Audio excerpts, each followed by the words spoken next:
Você sabia que crianças iam para a cadeia no Brasil até a década de 1920? Em 12 de outubro de 1927, no Palácio do Catete, o presidente Washington Luiz assinava uma lei que ficaria conhecida como Código de Menores.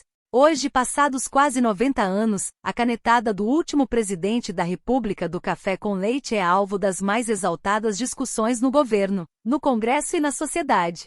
Foi o Código de Menores que estabeleceu que o jovem é penalmente inimputável até os 17 anos e que somente a partir dos 18 responde por seus crimes e pode ser condenado à prisão. O que agora está em debate no país é a redução da maioridade penal para 16 anos. O Código de 1927 foi a primeira lei do Brasil dedicada à proteção da infância e da adolescência. Ele foi anulado na década de 70, mas seu artigo que prevê que os menores de 18 anos não podem ser processados criminalmente resistiu à mudança dos tempos.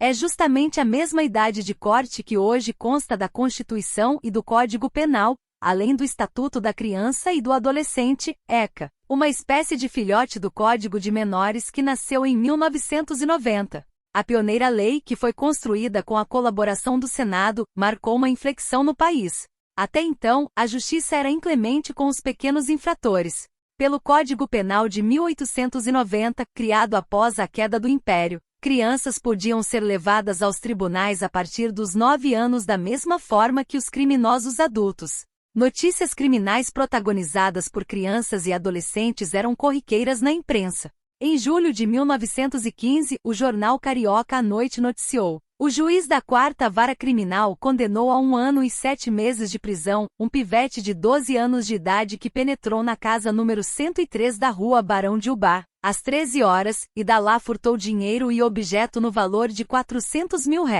A mão policial também era pesada. Até o surgimento do Código de Menores, os pequenos delinquentes recebiam o mesmo tratamento dispensado a bandidos, capoeiras, vadios e mendigos. Uma vez capturados, todos eram atirados indiscriminadamente na cadeia. Em março de 1926, o Jornal do Brasil revelou a estarrecedora história do menino Bernardino, de 12 anos, que ganhava vida nas ruas do Rio como engraxate. Ele foi preso por ter atirado tinta num cliente que se recusará a pagar pelo polimento das botinas. Nas 4 semanas que passou trancafiado numa cela com 20 adultos, Bernardino sofreu todo tipo de violência. Os repórteres do jornal encontraram o garoto na Santa Casa em lastimável estado, e no meio da mais viva indignação dos seus médicos. Em 1922, uma reforma do Código Penal elevou a maioridade de 9 para 14 anos. Com o Código de Menores de 1927, chegou-se aos 18 e a prisão de crianças e adolescentes ficou proibida.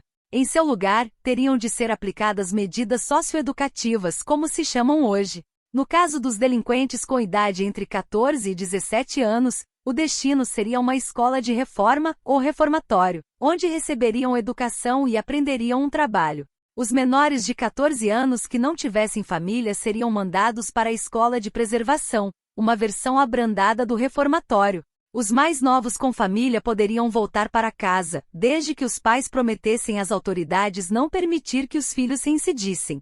Extenso e minucioso, o código se dividia em mais de 200 artigos, que iam além da punição dos pequenos infratores. Normatizavam desde a repressão do trabalho infantil e dos castigos físicos exagerados até a perda do pátrio poder e a criação de tribunais dedicados exclusivamente aos menores de 18 anos. No Brasil da virada do século XIX para o XX, uma parcela considerável da população vivia na miséria. Com o fim da escravidão, em 1888, os negros e suas famílias se viram abandonados de uma hora para a outra, elevando as estatísticas da pobreza. A ainda tímida industrialização atraía gente do campo, mas não conseguia absorver toda a mão de obra disponível. As cidades inchavam, e o desemprego e a criminalidade disparavam. Às crianças e aos adolescentes restavam 2 caminhos.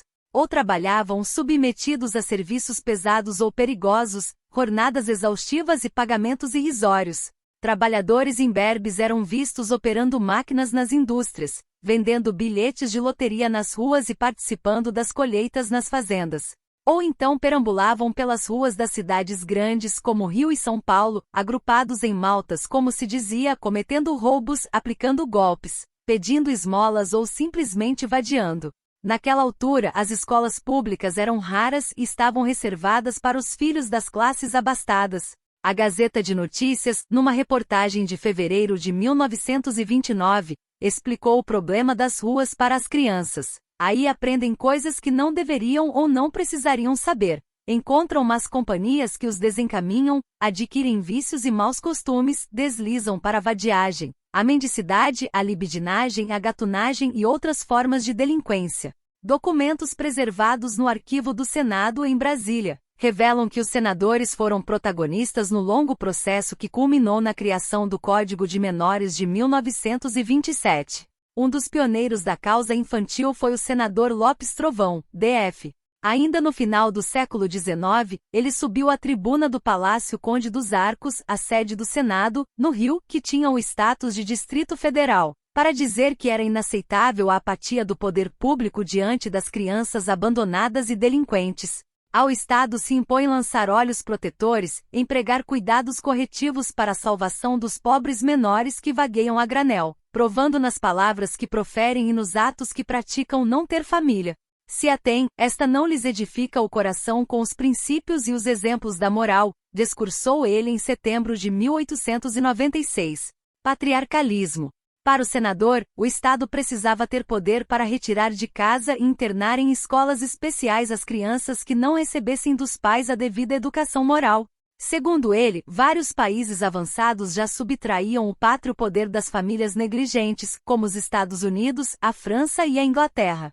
Lopes Trovão acreditava que os cidadãos de sua geração já estavam corrompidos e não seriam capazes de tirar o Brasil do atraso social e conduzi-lo à civilidade.